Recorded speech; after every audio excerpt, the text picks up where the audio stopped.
Hey everybody, I'm Joey, and today we're making Wagyu Beef Tallow, also known as liquid gold. So follow me and let's turn up the tasty.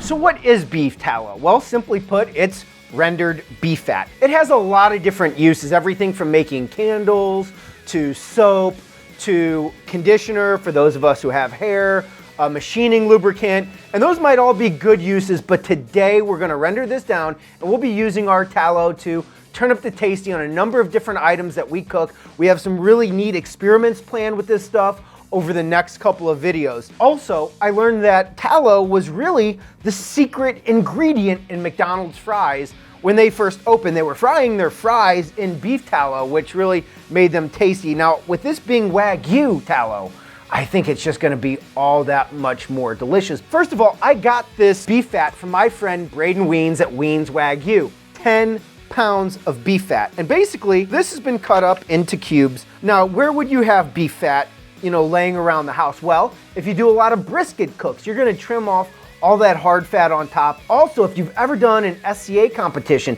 they'll trim the tail off that ribeye, they'll trim off the ends, and the question is, what do you do with all that leftovers? Well, you save it to make some delicious meat nectar, and that's what tallow is. And you can also use it for cooking in potatoes, in eggs. We're actually gonna throw it on some Brussels sprouts today. So here was a learning experience for me last night. Wagyu has a very low melting point. A matter of fact, it's somewhere in the high 70s. So it's actually lower than the temperature of the human body, which gives that Wagyu that melt in your mouth feel. Literally, it does. It's coating your mouth as it cooks. Well, even though I took this out while it was frozen last night, cut it into cubes, it was melting as I put it into the grinder. And this is what I ended up with right here. As you can see, this is ground, but it started coming out like churned butter because it was melting in there. So I used those cut cubes. Once I had them cut into cubes, I threw them back in the freezer for another 30 minutes and came back to the grinder. And then I got more of this pellet look right here. So this is 10 pounds.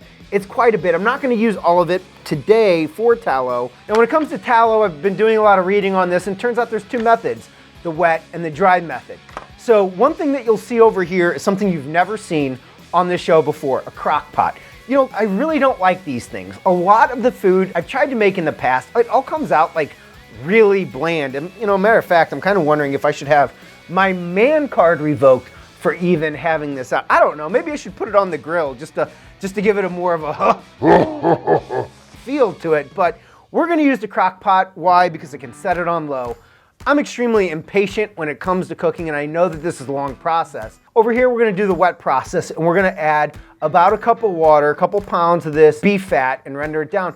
We're just gonna see if there's any differences, not necessarily to the flavor, but to the cooking time. The hard work was done at the grinder last night, and it's a little grinder I got from my uncle, Uncle Al, the kitty's pal. Thanks, buddy, I appreciate it. Matter of fact, he just told me to go ahead and keep it.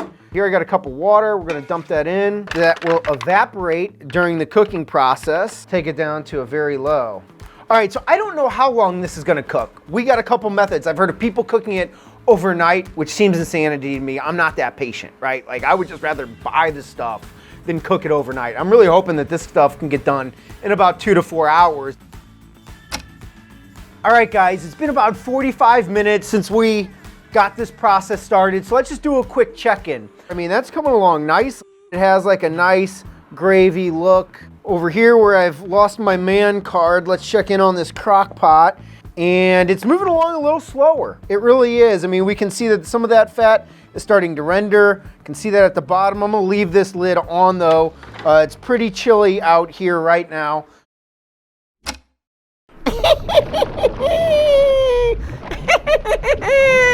I have newt.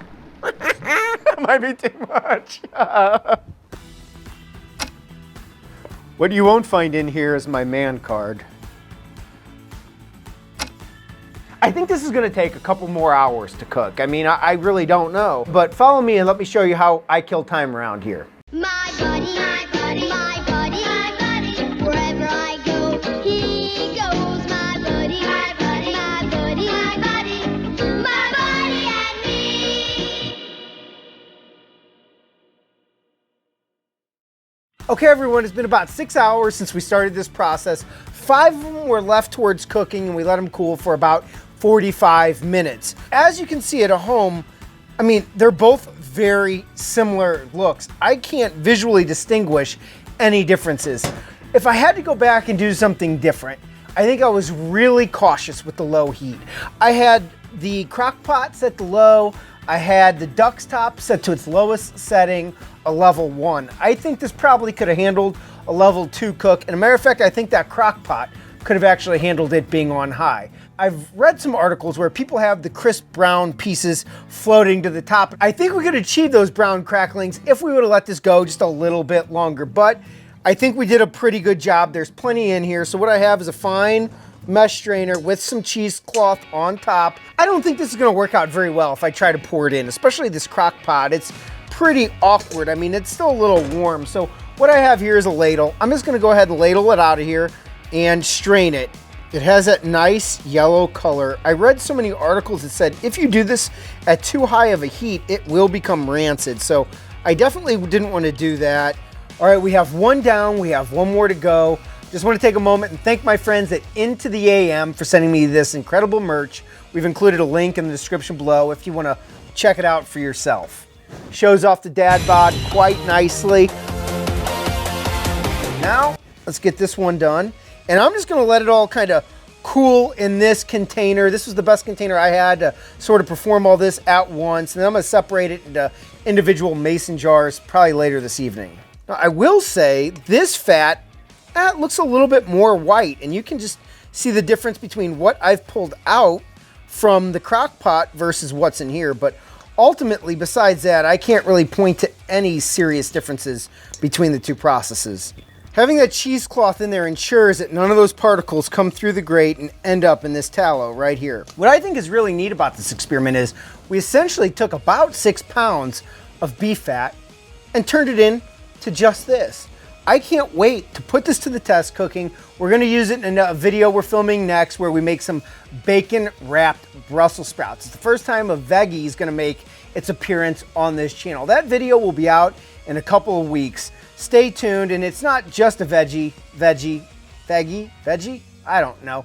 It's wrapped in bacon, and bacon makes everything better. Have you made tallow at home? If so, we'd love to hear from you guys in the comments below and learn more about how you're using this in your kitchen to turn up the tasty. We have some great recipes, some great experiments planned for this channel. It's been a long day. It's hot out, got a little sun on the dome, hence the hat. Follow along, and I'll see you guys soon.